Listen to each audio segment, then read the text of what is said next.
चलिए भैया स्टार्ट करते हैं हमारा आज का वीडियो। हमारा आज का टॉपिक है इन्वायरमेंट एंड सस्टेनेबल डेवलपमेंट। बहुत प्यारा सा, बहुत इजी सा टॉपिक है ना। हमारी इंडियन इकोनॉमिक्स का चैप्टर 9 बहुत इजी सा टॉपिक है और बोर्ड के हिसाब से इंपॉर्टेंट चैप्टर है ना। हम ये देखते हैं इस टॉपिक में कि इन्वायरमेंट क्या होता है और कैसे इस इन्वायरमेंट को हम लोग प्रोटेक्ट कर सकते हैं और सस्टेनेबली रिसोर्सेज को यूटिलाइज कर सकते हैं।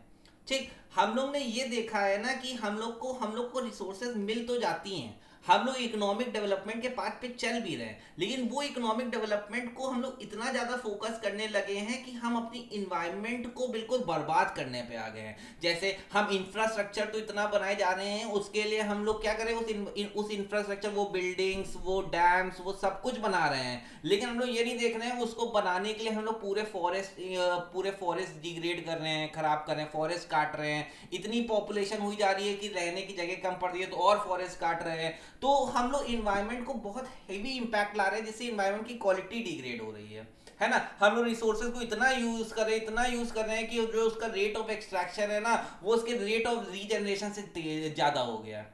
ठीक है, तो इन्वायरमेंट पूरा इफेक्ट हो रहा है। तो उस इफेक्ट को रोकने के लिए क्या क्या पॉलिसीज लगा सकते हैं या क्या क्या पॉलिसीज चल रही है, वही सब हम लोग इस चैप्टर में देखने वाले हैं, है ना। तो देखो चैप्टर क्या है, देखो लिखा है, since independence India has launched a number of economic plans to attain economic development at a quicker pace. However, this economic development that we have achieved so far has come at a very heavy price at the cost of environment quality। जो बात बोली कि ये जो economic development है हम लोग ने इसको अचीव तो कर रहे हैं, लेकिन इसको अचीव करने के लिए हमको बहुत हैवी प्राइस, हैवी कॉस्ट देना पड़ रहा है, जो कि हमारी इन्वायरमेंट क्वालिटी है वो डिग्रेड हो रही है। So we consciously choose a path of sustainable development। तो इसीलिए उसको रोकने के लिए हम लोग ने एक पाथ यूज किया, सस्टेनेबल डेवलपमेंट। अब सस्टेनेबल डेवलपमेंट क्या होता है, ये वो पाथ होता है, ये वो प्रोसेस है जिसमें हम लोग रिसोर्स को इस तरह यूज करते हैं कि हम लोग उस रिसोर्स को आज भी यूज कर पाए और हम फ्यूचर के लिए भी उस रिसोर्स को बचा के रख पाए।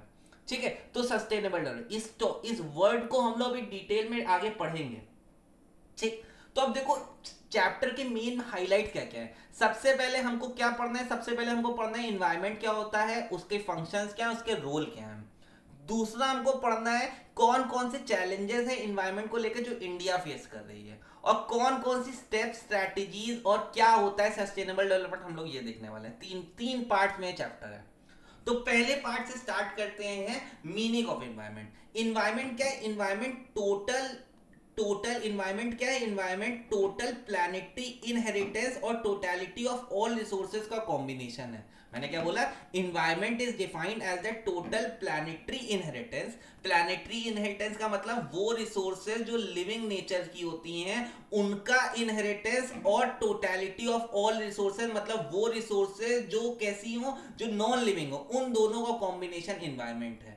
मतलब इन्वायरमेंट क्या है, environment is a combination of biotic element and abiotic. अगर तुम्हें सिंपल वर्ड में लिखना हो एग्जाम में, इन्वायरमेंट क्या है, तो इन्वायरमेंट इज अ कॉम्बिनेशन, या फिर इसको और कैसे लिख सकते हो, is a sum total of biotic and abiotic elements, है ना, बायोटिक एंड एबायोटिक एलिमेंट। अब बायोटिक एलिमेंट्स कौन से एलिमेंट्स होते हैं, ऐसे elements which are living in nature, और एबायोटिक एलिमेंट्स कैसे एलिमेंट्स होते हैं, which are non living in nature. Biotic element में कौन कौन आ जाएगा, ह्यूमन बींग्स आ जाएंगे, एनिमल आ जाएंगे, प्लांट्स आ जाएंगे, ये सब बायोटिक एलिमेंट्स हैं। एबायोटिक में कौन कौन आ जाएगा, एबायोटिक में तुम्हारे कौन कौन आ जाएंगे, एबायोटिक में तुम्हारी सनलाइट आ जाएगी, विंड आ जाएगी, वाटर आ जाएगा, सॉइल आ जाएगा, है ना। ऐसे सारे रिसोर्सेज जो तुम्हारे क्या है, नॉन लिविंग है पर इन्वायरमेंट का पार्ट है। ठीक, तो समझ में इन्वायरमेंट क्या है, इन्वायरमेंट वो चीज है जो तुम्हारे सारे प्लैनेटरी इनहेरिटेंस को कंटेन करता है और उसके अलावा और सारी रिसोर्सेज का टोटलिटी है ना। मतलब ये बायोटिक एलिमेंट और एबायोटिक एलिमेंट का कॉम्बिनेशन है। ठीक, अब इन्वायरमेंट क्या होता है ये देख लिया। अब इन्वायरमेंट के क्या क्या फंक्शन है, तो इन्वायरमेंट 4 फंक्शन प्रोवाइड करता है। सबसे पहले ये हमको रिसोर्सेज प्रोवाइड करता है। ये रिसोर्सेज रिन्यूएबल नेचर की भी हो सकती है और नॉन रिन्यूएबल नेचर की हो सकती है। रिन्यूएबल मतलब तुम इसको यूज करते जाओ, इसका कोई ऐसा नहीं है कि वो खत्म हो जाएगी, है ना। जैसे सनलाइट, ये रिन्यूएबल रिसोर्स है। नॉन रिन्यूएबल एक बार अगर तुमने यूज कर लिया तो तुम उसको वापस नहीं पा सकते हो, है ना, वो खत्म हो जाएगी। जैसे फॉसिल फ्यूल्स, है ना, तुमने एक बार एक्सट्रैक्ट कर लिया, अब उसको बनने में वापस से 1000 साल, है ना, या उससे ज्यादा लग जाएंगे। दूसरा, इन्वायरमेंट जो है वो लाइफ तुमको प्रोवाइड करती है, इट सस्टेन लाइफ, है ना। क्यों सस्टेन लाइफ करती है? क्योंकि हमको कुछ बेसिक नेसेसिटीज लाइफ जो हमको जीने के लिए चाहिए, जैसे सन, सॉइल, वाटर, एयर, ये हमको इन्वायरमेंट से मिलता है। इसीलिए इन्वायरमेंट जो है वो तुमको इसी एसेंशियल एलिमेंट्स को प्रोवाइड करता है, इसीलिए वो सस्टेन करता है लाइफ को। ठीक, इन्वायरमेंट जो है वो वेस्ट को एसिमिलेट करता है। एसिमिलेट मतलब एब्जॉर्ब करता है, जो भी वेस्ट निकल रही है, हम लोग की जो वेस्ट निकलती हैं उन सबको एब्जॉर्ब करता है। जैसे वो प्लांट से चाहे वो वेस्ट निकले, जैसे लीव्स, स्टेम्स, वो सब एब्जॉर्ब करता है। हम लोग की वेस्ट जो हम लोग क्रिएट करते हैं, जैसे जो खाते पीते जो कूड़ा मचाते हैं ना, खाया उधर ही पैकेट फेंक दिया, तो वो सब एब्जॉर्ब कर रहा है इन्वायरमेंट, है ना। Environment aesthetic services, aesthetic word तुम लोग बहुत कॉमन वर्ड है, जैसे तुम लोग बोलते हो ना आज खासकर लड़कियां कि ऐसे कैफे चलो जो एस्थेटिक हो, एस्थेटिक वाइब्स आ रही है, मतलब जहां फोटो अच्छी आ रही हो, जहां पे चीजें तुमको एस्थेटिक नेचर प्रोवाइड कर रहा हो। तो इन्वायरमेंट ही वो एस्थेटिक सर्विसेज प्रोवाइड करता है कि हम लोग ऐसी जगह जा रहे हैं जहां पे माउंटेन्स हो चारों तरफ, है ना, ऐसा मतलब रिवर फ्लो कर रही हो, वाटरफॉल हो, तो वो एस्थेटिक सर्विसेज कहां से आ रही है? वो वाटरफॉल कुछ बनाया है जाके क्या? ये इन्वायरमेंट किसी ने वो पहाड़ खड़ा किया है, वो इन्वायरमेंट से ही बन के मिला है हमको। इट प्रोवाइड एस्थेटिक सर्विसेज, वो हम मैन ने नहीं क्रिएट किया है, वो कैसा है, वो गॉड मेड है। तो इन्वायरमेंट ही वो एस्थेटिक सर्विसेज को देख रेख करता है, वो प्रोवाइड करता है। ठीक, 4 फंक्शंस क्लियर हुए।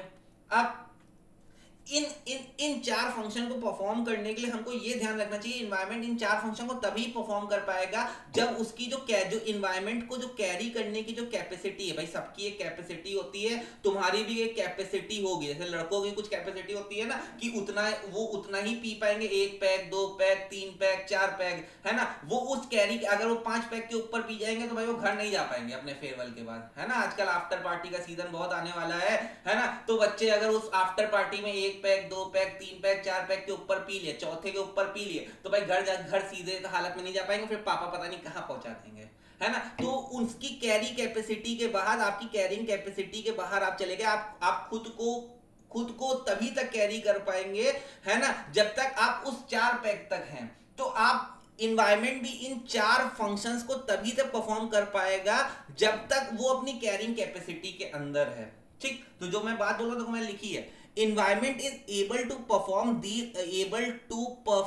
these function without any interruption as long as demand on these function is within the carrying capacity, है ना। ये फंक्शन तभी तक फुलफिल हो पाएंगे जब तक वो कैरिंग कैपेसिटी के अंदर है। अब कैरिंग कैपेसिटी क्या होगी? जो तुम्हारा रिसोर्स एक्सट्रैक्ट कर रहे हो, है ना, उसका जो रेट होना चाहिए वो बिलो होना चाहिए। बिलो मतलब कम होना चाहिए, किससे? जो रिसोर्स रीजनरेशन रेट है। मान लो कोई रिसोर्स को रीजनरेट होने में 10 साल लगते हैं, तो तुमको उस रिसोर्स को एक्सट्रैक्ट करने के लिए 5 साल या 7 साल या 9 साल तुम रख सकते हो, 10 साल से कम तुमको रखना है। मतलब जो एक्सट्रैक्ट जो तुमने की है उसको रीजनरेट होने में अगर 10 साल लगता है, तो तुमको उसको एक्सट्रैक्ट करना, मतलब उसको खत्म करने के लिए जो रिसोर्स रीजनरेट हो चुकी है पहले, उनको खत्म करना मिनिमम 10 साल से कम में तुमको वो करना है। तो एक्सट्रैक्शन का जो रेट होना चाहिए वो रीजनरेशन के रेट से क्या होना चाहिए? बिलो होना चाहिए। दूसरा, regeneration of waste should remain within the absorption capacity of the environment. जो तुम्हारा जो वेस्ट जो तुम जनरेट करते हो, वो उतनी वेस्ट जनरेट करो कि वो इन्वायरमेंट एब्जॉर्ब कर पाए। जैसे हम लोग बोलते हैं ना कि प्लास्टिक का यूज कम करो, क्योंकि प्लास्टिक भाई इन्वायरमेंट वो क्या करता है कि वो एब्जॉर्ब नहीं कर पाता, उसको हजारों साल लगते हैं, है ना। वो 1000 साल बाद भी निकालोगे तो प्लास्टिक ही मिलेगी। इसलिए प्लास्टिक बैन कर रहे हैं, बहुत सारे स्टेट्स हैं प्लास्टिक बैन कर रहे हैं, बहुत सी कंट्रीज इन्होंने प्लास्टिक बैन कर दिया है ना। तो generation of waste should remain within the absorption capacity of the environment. ठीक, if these are two are not fulfilled, अगर ये दोनों कंडीशनें फुलफिल नहीं कर रहे हो, then the environment fails to perform this vital function of life sustenance and it leads to a situation of environmental crisis। अगर तुम उस कैरिंग कैपेसिटी के बाहर चले जाओगे तो इन्वायरमेंटल क्राइसिस आ जाएंगे। इन्वायरमेंटल क्राइसिस देखो बहुत सी कंट्रीज में आ रहे हैं, इंडिया के बहुत से शहर हैं जो उस इन्वायरमेंटल क्राइसिस से डील कर रहे हैं। जैसे एक सीजन आता है ना जब वो थोड़ा ठंडा उंडा पड़ने लगता है, तुम दिल्ली जैसे शहर चले जाओ तो इतना फॉग हो जाता है ना कि वहाँ पे सांस लेना मुश्किल हो जाता है। ऐसा लगता है कि तुम सांस ले रहे हो तो तुम 10 सिगरेट पी रहे हो, है ना। लोगों के सर दर्द होने लगते हैं, लोगों को स्किन एलर्जीज होने लगती हैं, तो वो क्या हो गया? वो इन्वायरमेंटल क्राइसिस आ गया। ठीक, अब उस क्राइसिस के क्या क्या रीजंस हैं? रीजन फॉर इन्वायरमेंटल क्राइसिस, क्यों भाई हम लोग इतनी वेस्ट जनरेट करें? सबसे पहले तो पॉपुलेशन, इतनी ज्यादा पॉपुलेशन है ना, तो पॉपुलेशन एक्सप्लोजन, ठीक। दूसरा, extensive extraction of renewable and non, इतनी तेजी से हम लोग रिन्यूएबल और नॉन रिन्यूएबल रिसोर्सेज को एक्सट्रैक्ट, तुम देख रहे हो ना कि आज से 5 साल पहले अगर तुम कार देखो और आजकल कार देखो तो हर दूसरे घर में एक कार खड़ी है। एक सिंगल लोग जा रहा है, 2 लोग जा रहे हैं ना, तो भी कार निकाल के जाएंगे भाई, दिखाना है। और छोटी कार नहीं लेते, बड़ी बड़ी कार लेते हैं, है ना। तो हम, और जब बड़ी बड़ी कार लेंगे तो पेट्रोल डीजल डलवाएंगे, इतना ज्यादा पेट्रोल डीजल एक्सट्रैक्ट कर रहे हैं, उससे उतना ज्यादा पोल्यूशन क्रिएट हो रहा है। तो extensive extraction of renewable and non renewable resources. Air and water pollution, भाई चारों तरफ भाई, अब भाई एयर भी पॉल्यूट हो रहा है, वाटर भी पॉल्यूट हो रहा है, उससे तुम्हारा डेवलपमेंट प्रोसेस रुक रहा है। तो air and water pollution. Global warming, ozone depletion, भाई उससे जो पोल्यूशन से तुम देखते हो वो CFC क्लोरोफ्लोरोकार्बन जैसे वो गैसेस निकल रही हैं, है ना। क्लोरीन का इतना ज्यादा यूज हो रहा है, उससे क्या हो रहा है, ओजोन डिप्लीट हो रही है, ग्लोबल वार्मिंग हो रही है। ठंडी के सीजन में गर्मी देखने को मिल रही है, गर्मी के सीजन में ठंडी बरसात देखने को मिल रही है, तो ग्लोबल वार्मिंग, ओजोन डिप्लीशन, है ना। Affluent consumption and production standard, हम लोग इतना ज्यादा कंज्यूम और प्रोड्यूस कर रहे हैं जो स्टैंडर्ड्स के हमारे बाहर हैं, ठीक है। तो ये 5 कुछ रीजंस हो गए। सबसे पहले रीजन क्या हो गया, पॉपुलेशन इतना ज्यादा पॉपुलेशन है, हम लोग रिन्यूएबल और नॉन रिन्यूएबल रिसोर्सेज को एक्सटेंसिवली एक्सट्रैक्ट कर रहे हैं, है ना। एयर और वाटर पोल्यूशन हम लोग इतना कर रहे हैं, जहां जाते हैं वहीं पे कूड़ा फेंकाते हैं पानी में, वो स्पाइस गए समुद्र घूमने और समुद्र में कूड़ा मचाया है। तो एयर एंड वाटर पोल्यूशन हो गया due development process. Global warming, ozone depletion हो रहा है ना। कंजम्पशन और प्रोडक्शन स्टैंडर्ड्स को हम लोग फुलफिल नहीं कर रहे हैं, सरकार कंजम्पशन प्रोडक्शन स्टैंडर्ड लगाती है, उसी को हम लोग फुलफिल नहीं कर रहे हैं, fluent consumption and production standards, ठीक। तो ये 5 रीजंस हो गए कुछ, ठीक। अब बात आती है ग्लोबल वार्मिंग क्या होती है, मैंने वहां पे वर्ड यूज किया ना, global warming and ozone layer depletion. तो ग्लोबल वार्मिंग क्या है, global warming is observed and projected increase in the average temperature of the earth atmosphere. जो एक्चुअल अर्थ का टेम्परेचर और है ना, या ओशन का जो टेम्परेचर है, उससे तुम एवरेज टेम्परेचर से तुम ऊपर चले जाओ। जैसे हम जो ह्यूमन, तुम आजकल देखते होगे कि भाई हमारा जो टेम्परेचर जा रहा है वो 50, गर्मियों में 50 डिग्री टेम्परेचर चला जाता है, 50 डिग्री सेल्सियस, है ना, ये टेम्परेचर चला जा रहा है। 45 46 तो नॉर्मल गर्मी हो गई है आजकल। क्योंकि ग्लोबल वार्मिंग की वजह से। तो ग्लोबल वार्मिंग क्या है, global warming is observed and projected increase in the average temperature of earth atmosphere and ocean. During the past century the atmospheric temperature has risen by 1.1 degree, है ना। तुम ये डेटा याद करने वाला है, कितना इंक्रीज हुआ है टेम्परेचर, 1.1 डिग्री का इंक्रीज हुआ है या 0.6 डिग्री सेल्सियस का इंक्रीज हुआ है। क्या क्या कॉजेज हैं, हम लोग भाई कोल बहुत ज्यादा बर्न कर रहे हैं, पेट्रोलियम प्रोडक्ट्स बहुत ज्यादा, पेट्रोल वाली कार वार तुम देखो इतना ज्यादा, मैंने अभी एग्जांपल भी दिया था कि अब देखो हर दूसरे घर में कार खड़ी होने लगी है। तो इतनी ज्यादा कार बाइक्स चल रहे हैं, उससे पेट्रोलियम प्रोडक्ट से जो कार्बन डाइऑक्साइड मीथेन गैस निकल रही है वो हार्मफुल है हमारे इन्वायरमेंट के लिए। तो burning of coal, petroleum product, sources of carbon dioxide, जो सोर्सेज है कार्बन डाइऑक्साइड के, मीथेन के, नाइट्रस ऑक्साइड के, है ना, ये सबके सोर्सेज हैं, ये बहुत हार्मफुल है हमारी उसके लिए। डिफॉरेस्टेशन, भाई तुम देखो पहले आसपास कितने पेड़ हुआ करते थे, अब आजकल पेड़ ही नहीं बच रहे। तो deforestation which increase in the amount of carbon dioxide, भाई हमारी कार्बन डाइऑक्साइड इंक्रीज हो रही है। हमको मालूम है जो पेड़ होते हैं वो कार्बन डाइऑक्साइड हम लोग की इन्हें वो लेते हैं और ऑक्सीजन प्रोवाइड करते हैं। तो डिफॉरेस्टेशन की वजह से वो कार्बन डाइऑक्साइड हमारे एटमॉस्फेयर में बहुत बढ़ गई है। तीसरा, मीथेन गैस जो होती है वो एनिमल वेस्ट से रिलीज होती है, वो भी बहुत ज्यादा होने लगी है, ठीक। Increase cattle production which contributes to deforestation, methane production and use of fossil fuel. जो हम लोग कैटल प्रोडक्शन कर रहे हैं, उस कैटल को जो लोग होते हैं ना चलाते हैं, तो उससे क्या हो रहा है, डिफॉरेस्टेशन, वो घास वास खाती है, डिफॉरेस्टेशन हो रहा है। अब डिफॉरेस्टेशन हो रहा है तो वो कैटल जो है वो अब कुछ वेस्ट जनरेट करती होगी, तो उससे क्या, उस वेस्ट से क्या हो रहा है, मीथेन प्रोड्यूस हो रहा है, कार्बन डाइऑक्साइड जनरेट हो रहा है ना, फॉसिल फ्यूल्स एक्सटिंक्ट हो रहे हैं, तो उससे ग्लोबल वार्मिंग आ रही है। तो ये कुछ सीरियस कॉजेज हो गए, ठीक। अब इसके इफेक्ट्स क्या हो रहे हैं ग्लोबल वार्मिंग के, जो आइस है, तुम देखो अंटार्कटिक ओशन का जो वो आइस पिघलने लगी है ना। नेचुरल डिजास्टर्स बहुत कॉमन हो गए, इधर देखो, इधर कभी कुछ आ रहा है, कभी कुछ हो रहा है ना। नेचुरल डिजास्टर्स बहुत कॉमन हो गए, एनिमल डेंजर में आ गया, वो एक्सटेंट होने लगे हैं। सीजन्स पे इफेक्ट आने लगा है, तो मैंने बोला भी था कि ठंडियों में तुमको बारिश का मौसम देखने को मिल रहा है, गर्मियों में तुमको बारिश का मौसम देख रहा है, मतलब बेमौसम बरसात होना चालू हो गई। तो इफेक्ट ऑन सीजन।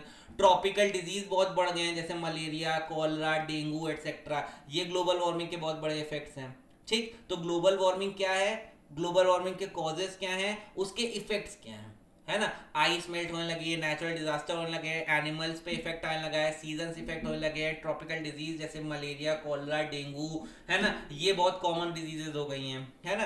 अब अगला आता है ओजोन डिप्लीशन। क्या होता है ओजोन डिप्लीशन? मतलब क्या होता है ozone depletion refers to destruction of ozone in the ozone layer. जो ओजोन गैस होती है ना ओजोन लेयर में ट्रैप्ड, है ना, उसका डिस्ट्रक्शन किस वजह से? Due to presence of chlorine from man made chlorofluorocarbon. ये क्लोरोफ्लोरोकार्बन एक मतलब एक गैस है जो क्लोरीन को कंटेन करती है ना, उससे उससे बहुत ज्यादा ओजोन लेयर डिप्लीशन होता है। ये क्लोरोफ्लोरोकार्बन ये जो गैस है ना, ये मोस्टली कूलेंट्स में मिलती है, जैसे रेफ्रिजरेटर में होती है, एसीज में होती है ना, उनमें होती है। तो उससे जो गैस निकलती है ना, तो उससे हमारा ओजोन लेयर बहुत डिप्लीट हो रहा है, ठीक है। The problem of ozone depletion is caused by high level of chlorine that is CFCs in cooling substances in AC refrigerator, जो मैंने बात बोली, और ब्रोमोफ्लोरोकार्बन, ये भी एक कंपाउंड है जिससे वो होती है, जो फायर एक्सटिंग्विशर में यूज होता है, ठीक। अब जब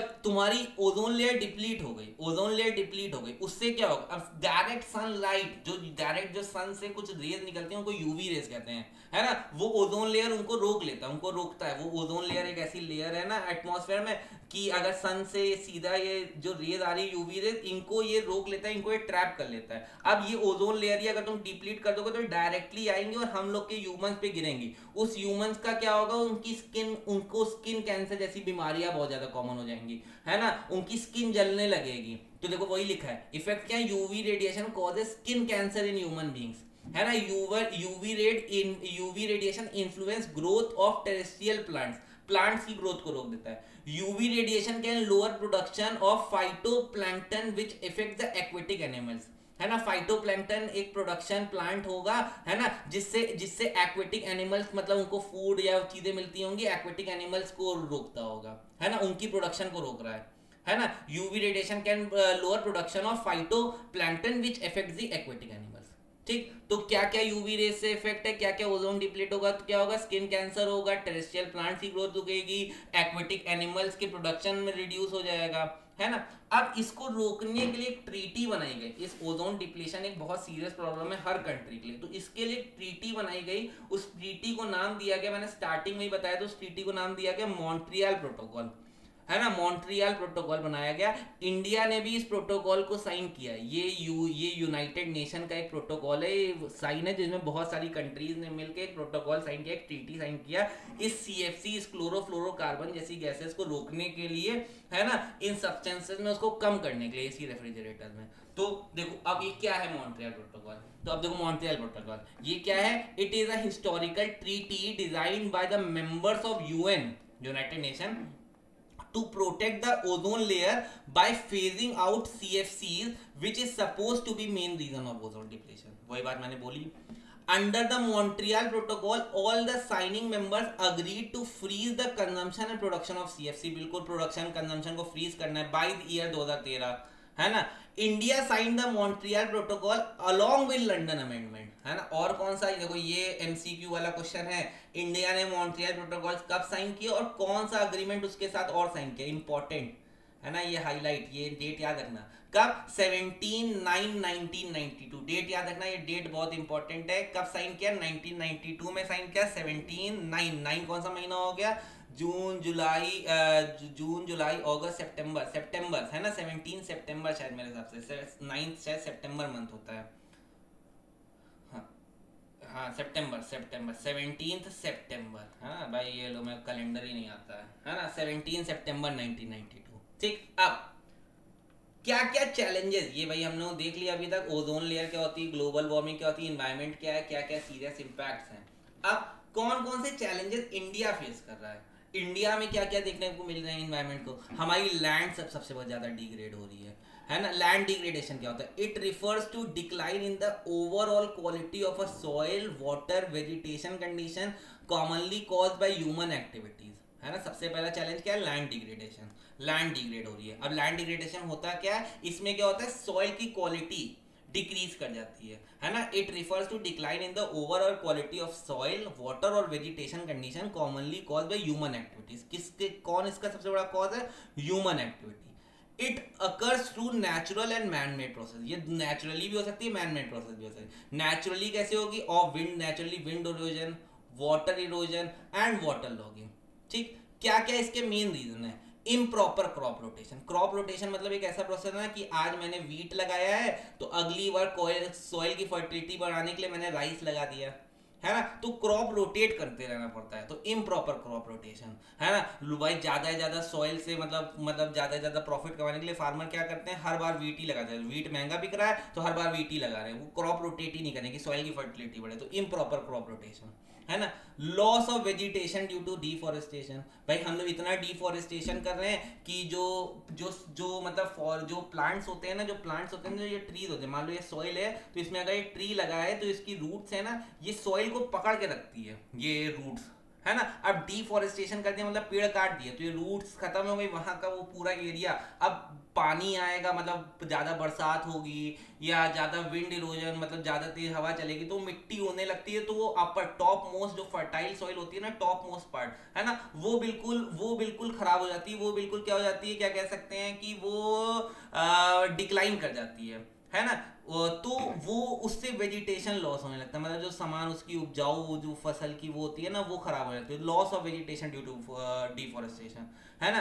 तीसरा इसका कॉज क्या? Over grazing. ओवर ग्रेजिंग मतलब ज्यादा से ज्यादा हम लोग वहां पे जा रहे हैं, कैटल चरा रहे हैं, तो जो घास वास वो कैटल खाती नहीं, वो शीप वीप ले जाते हैं, वो खाती है, तो उससे क्या हो रहा है, वो ज्यादा से ज्यादा खा रही है, फिर उसकी वो घास उस सॉइल को रोक के रखी है, वो सॉइल अब वो घास खत्म हो गई तो सॉइल फिर वापस से क्या हो गई? लैंड डिग्रेड हो गई, ओवर ग्रेजिंग। ठीक। तीसरा unsuitable fuel wood and fodder extraction. भाई हम लोग ज्यादा से ज्यादा पेड़ फ्यूल मतलब पेड़ काट रहे हैं, वुड काट रहे हैं, किसके लिए? फ्यूल के लिए, तो unsuitable fuel wood and fodder extraction. फिर इम्प्रॉपर हम लोग केमिकल ज्यादा डाल रहे हैं जिससे सॉइल की फर्टिलिटी खत्म हो रही है, तो improper use of agro chemical such as fertiliser and pesticide, ये भी एक बहुत बड़ा रीजन है।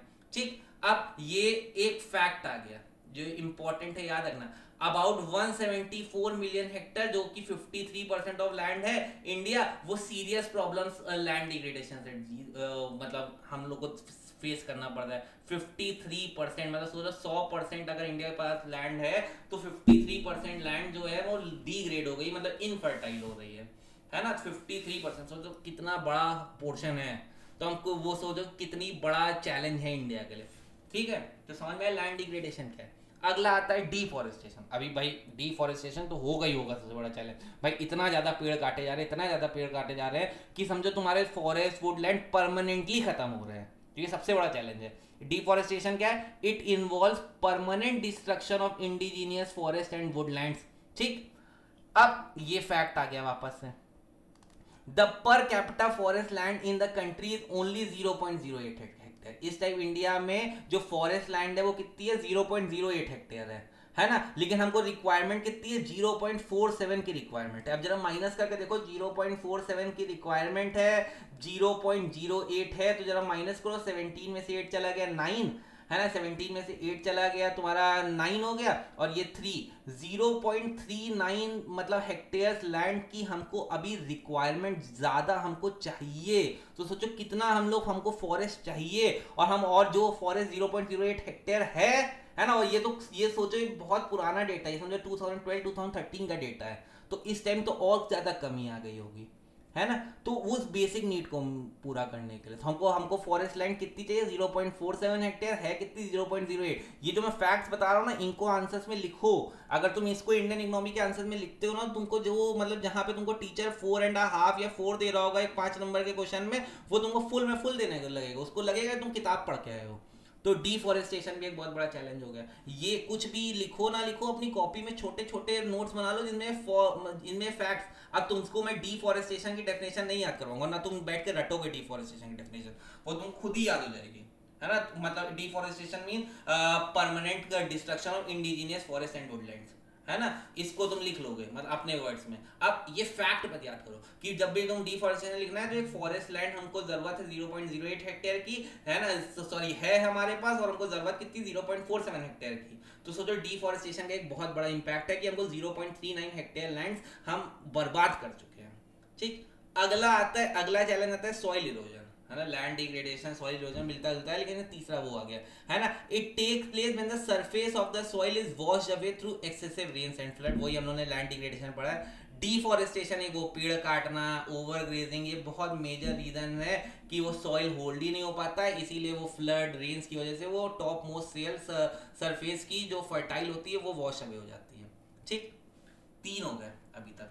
ठीक, अब वाटर पोल्यूशन, एयर पोल्यूशन, ये भी एक बहुत बड़े चैलेंज है इंडिया जो फेस कर रहा है ना। When toxic substance enters rivers, streams and other water bodies and get dissolved और lie suspended in water, it leads to water pollution. Air pollution क्या है? यही पॉल्यूटेंट जो स्मोक, डस्ट पार्टिकल एटसेट्रा ये एयर में चले जाते हैं और हार्मफुल होते हैं मैन के लिए, वो एयर पोल्यूशन प्रोवाइड करते हैं, है ना। इन ऑर्डर टू एड्रेस, अब इन्हीं वाटर पोल्यूशन और एयर पोल्यूशन को एड्रेस करने के लिए, उनको रोकने के लिए इंडिया में गवर्नमेंट ने एक बोर्ड सेटअप किया, central pollution and control board, CPCB, in 1974। अब ये डेट याद रख लेना, इंपॉर्टेंट, यहां से date, central pollution control board, CPCB, 1970। MCQ में आने वाला क्वेश्चन है कि right the full form of CPCB, है ना, सेंट्रल पोल्यूशन कंट्रोल बोर्ड 1974। क्या काम करता है? वाटर और एयर पोल्यूशन को की चैलेंजेस को एड्रेस करता है ना। इसी के बाद हर स्टेट ने अपना अपना, देखो लिखा है, this was followed by state establishing their own state level board. अब हर स्टेट के पास अपना अपना बोर्ड है जो पोल्यूशन को कंट्रोल करता है ना। ठीक, और सब ये बोर्ड किसको रिपोर्ट करते हैं? सेंट्रल पोल्यूशन कंट्रोल बोर्ड को। कब आया? 1974 में आया। ठीक, अब यहां तक हम लोग ने अपने जो मैंने बोला ना अभी तक हम चैप्टर में क्या क्या पढ़ना है, तो मेन हाइलाइट्स में हम लोग ने अभी तक 2 बातें देख ली, meaning, function, role of environment और चैलेंजेस। तो हमने कौन कौन से चैलेंजेस देख लिए? पहला लैंड डिग्रेडेशन, दूसरा water pollution, air pollution, soil erosion और डिफॉरेस्टेशन। बिल्कुल याद हो जाए साथ साथ, मेरे साथ साथ याद कर जो क्या क्या चैलेंजेस हम लोग फेस कर रहे हैं, land degradation, water pollution, air pollution, soil erosion, deforestation. ठीक है, अब आ जाते हैं सस्टेनेबल डेवलपमेंट क्या होता है। सस्टेनेबल डेवलपमेंट क्या, मैंने तुमको अभी बताया, सस्टेनेबल डेवलपमेंट मींस कि रिसोर्सेज को इस तरह यूज करना कि हम उस रिसोर्सेज को आज भी फुल्ली यूटिलाइज कर पाए और उसको फ्यूचर के लिए भी रख पाए, उनकी नीड्स को भी फुलफिल कर पाए। तो देखो वही लिखा है, it refers to development process that meets the needs of present generation without compromising on the ability of future generation to meet their respective needs. मतलब इस तरह यूज करना कि फ्यूचर जनरेशन को भी कॉम्प्रोमाइज ना करना पड़े, उससे ये ना बोला जाए कि यार ये रिसोर्स कम है तो इसीलिए तुम यार ये गाड़ी मत चलाओ, तुम पेट्रोल वाली गाड़ी मत लो, तुम इलेक्ट्रिक गाड़ी लो, है ना। तो उसको ये दिक्कत ना झेलनी पड़े। ठीक है, तो it refers to the development process that meets the needs of present generation without compromising on the ability of future generation to meet the respective needs. ठीक, ये जो सस्टेनेबल डेवलपमेंट वर्ड है इसका ओरिजिन IUCN में हुआ था, मतलब international union for conservation of natural resources, 1980 में उनकी report, world commission strategy report में ये सस्टेनेबल डेवलपमेंट वर्ड का यूज किया गया था। ठीक, ये इंपॉर्टेंट बात है, इंपॉर्टेंट फैक्ट लिखना है ना, जो फैक्ट वाली बात है मैं फोकस करके बता रहा हूँ, लिखना है तुमको। अगर आया कि डिफाइन सस्टेनेबल डेवलपमेंट, तो ये तो लिखोगे, ये तो सब कोई लिखेगा सस्टेनेबल डेवलपमेंट डेफिनेशन में, कि sustainable development is a process that meet the need of present generation without compromising on the ability of future generation to meet the respective needs. अब तुम्हारा आंसर क्या अलग लगेगा जब तुम ये फैक्ट लिखोगे कि जो टर्म सस्टेनेबल डेवलपमेंट है इसका origin international union for conservation of natural resources IUCN में हुआ था। IUCN की report, world commission strategy report 1980 में जो पब्लिश हुई थी, उसमें ये वर्ड का यूज हुआ था सबसे पहले। ठीक, ये फैक्ट है, यहाँ पे तुमको एक्स्ट्रा नंबर मिलेगा जो उसको नहीं मिल पा रहा है ना। मतलब अगर टीचर तुमको 98 दे रहा है 100 में, तुम उसको 100 में 100 क्यों करवाना है, तो वो ये रीजन है। हम जान रहे हैं जो बच्चे इस टाइम रिवीजन कर रहे होंगे उनको बहुत अच्छे से आता होगा चैप्टर। ठीक, लेकिन मैं तुमको रिवीजन पर्पस से नहीं पढ़ा रहा हूं, मैं तुमको 100 आउट ऑफ 100 कैसे लाने मैं वो बता रहा हूँ तुमको। ठीक, तो फैक्ट जरूर लिखो, क्योंकि मैं जानता हूँ रटने वाला टॉपिक है यार। तुम क्या, मैं क्या, कोई और, तुम किसी की भी वीडियो देखो, है ना, बहुत सारे लोग पढ़ा रहे हैं और सबने भाई नोट बना के रखे हैं, वो पढ़ता है, समझा देता है, क्योंकि हिंदी टू इंग्लिश, यार तुम लोग भी भाई इंग्लिश मीडियम से पढ़ा दो तो इतना तो आता ही होगा हिंदी टू इंग्लिश कैसे करते हैं। लेकिन अब तुमको क्या फोकस करना है ना, वो बातें मैं बता रहा हूँ कि ये फैक्ट्स जरूर लिख लो। तो छोटे छोटे हाइलाइट्स बना लो कि मेरे को इस चैप्टर में ये फैक्ट तो याद रखना है, सस्टेनेबल डेवलपमेंट डेफिनेशन लिख रहा हूँ ठीक, एग्जाम बोर्ड से पहले जो रिवीजन, जो 5-6 दिन 10 दिन जो भी छुट्टी मिली है तुमको, है ना, बीच में एग्जाम से, उसमें ये बातें, ये फैक्ट्स रिवाइज करना इस डेफिनेशन के साथ साथ। ठीक, अब इस सस्टेनेबल डेवलपमेंट को अचीव कैसे करेंगे, है ना?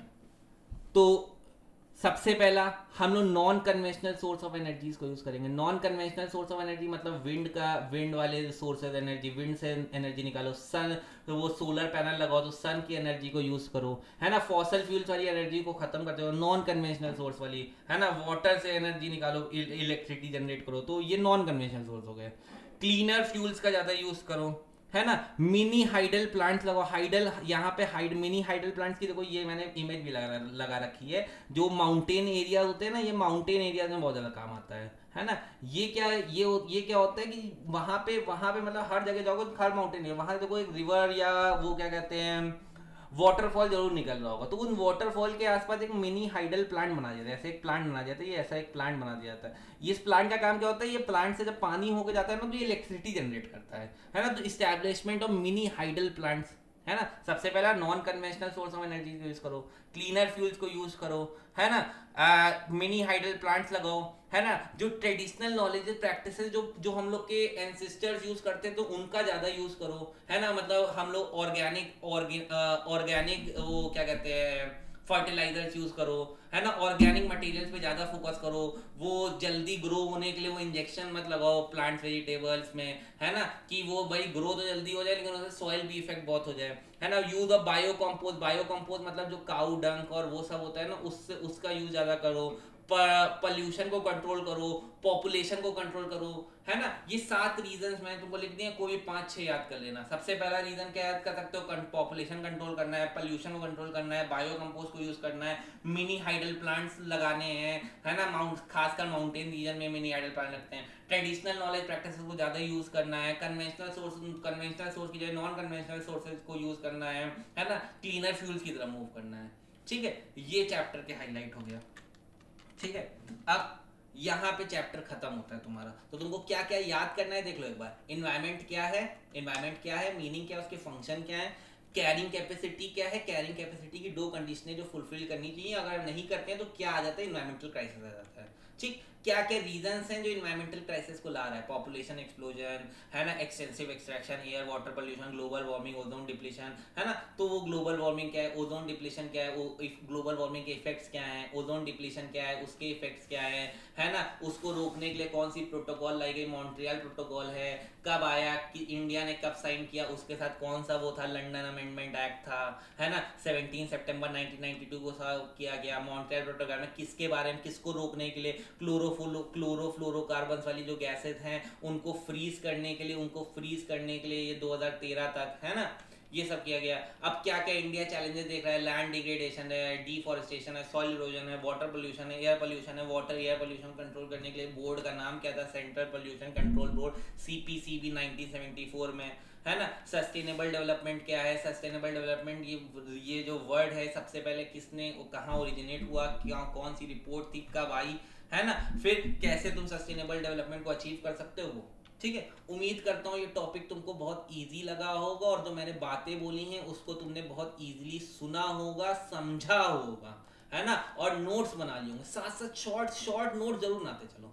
ठीक, शॉर्ट नोट्स कंपलसरी, अगर अभी तक नहीं बनाए हैं, लेकिन अभी बहुत टाइम है, अगर तुम वीडियो देख रहे हो लिखते जाओ फटाफट मेरे साथ। मतलब अगर एग्जाम कल भी है ना और तुम ये वीडियो आज देख रहे हो बैठ के, तो भी कोई टेंशन नहीं, छोटे छोटे हाईलाइट लिख लो, और सुबह जब सो के उठना ना, पेपर देने जाने से पहले बस 5 मिनट देख लेना ये खोल के। सस्टेनेबल डेवलपमेंट डेफिनेशन उनको याद हो गई होगी, लेकिन अब वो फैक्ट याद कर लो उसके साथ, है ना। ग्लोबल वार्मिंग की डेफिनेशन याद हो गई होगी, उसके साथ वो फैक्ट याद कर लो कि इंडिया का टेम्परेचर क्या है, 1.1 डिग्री सेल्सियस बढ़ गया है, वो फैक्ट याद कर लो, है ना। ठीक है, चलो आज के लिए इतना। वीडियो पसंद आई हो तो जरूर से जरूर चैनल को लाइक कर दीजिएगा, सब्सक्राइब कर दीजिएगा, और कोई कमी लगी हो तो उसको कमेंट में जरूर बताइएगा मेरे को। ठीक है, तब तक के लिए ऐसे ही पढ़ते रहें, मेहनत करते रहें, और ऑल दी बेस्ट, सब अच्छा होगा। बस अपनी फुल मेहनत करके जाओ, ऐसा ना लगे किसी दिन पेपर देने के बाद यार थोड़ा और पढ़ लियो, तो वो थोड़ा और वाला काम खत्म कर दो। ठीक है, चलो मिलते हैं आपसे नेक्स्ट